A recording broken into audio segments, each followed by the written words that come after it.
Okay,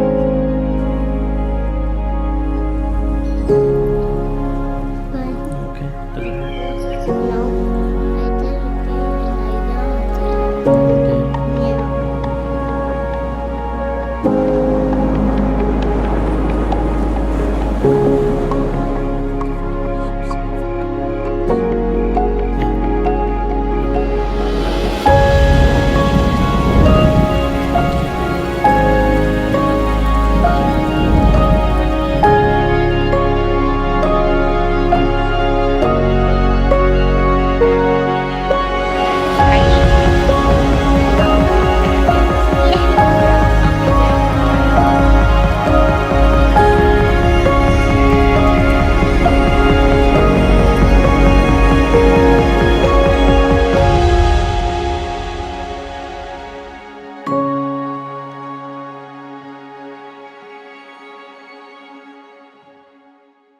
Hello, this week with the third commandment. We're continuing that conversation looking at our relationship with God. The third commandment instructs us to remember the Sabbath day and to keep it holy. If we keep this within the context of understanding our relationship with God, if God is a close friend, if God is someone we love and enjoy spending time with, wouldn't it be the most natural thing in the world to want to spend time with Him in worship? If we flip that around and we think in terms which we often do in our culture and our society, we think about what I receive in worship.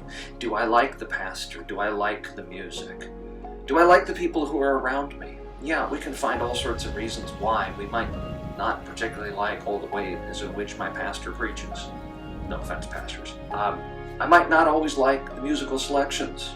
That's reality.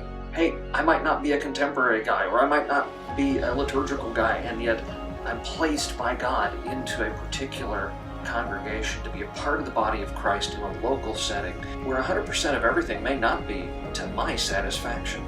Does that mean that I get to run around and nitpick and say, I don't like this, I don't like that?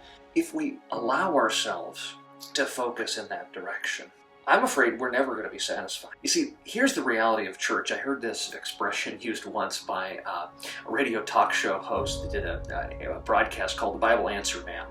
And the host, Hank Hanegraaff, would talk about the idea that if you ever find the perfect church, whatever you do, don't join it. The point of what he's saying, kind of the joke or the punchline to this is, understand that you're not perfect either. And if you find that perfect church, the one thing you're going to do guaranteed if you join it is you're going to mess it up. See, this is the problem. What we bring to church is our own issues. And what we should do is bring ourselves ready to receive from God. When we come to worship, it's not primarily about what we offer to God, but what He has, what His gifts are for us. How God is going to give of Himself to us, to give us forgiveness, to give us His grace, to feed us and sustain us with His Word. So rather than being concerned with the things we don't find quite right, instead, out of a love for God, focus on what we are receiving and the blessings we have in receiving those blessings. And then return thanks to God in our praise to Him for all the things that He gives to us that honestly we seriously don't deserve. So when we come to worship, we ought not despise the gathering together of God's people, even if some of God's people kind of get under our skin, because you know what, the reality is, you probably do the same to others. Keep these things in mind. Keep the heart of God in mind. And keep your relationship with God as the first and foremost calling. And you will excitedly come to worship to receive God's gifts. Because they are, once again, a solid ground upon which to build our faith.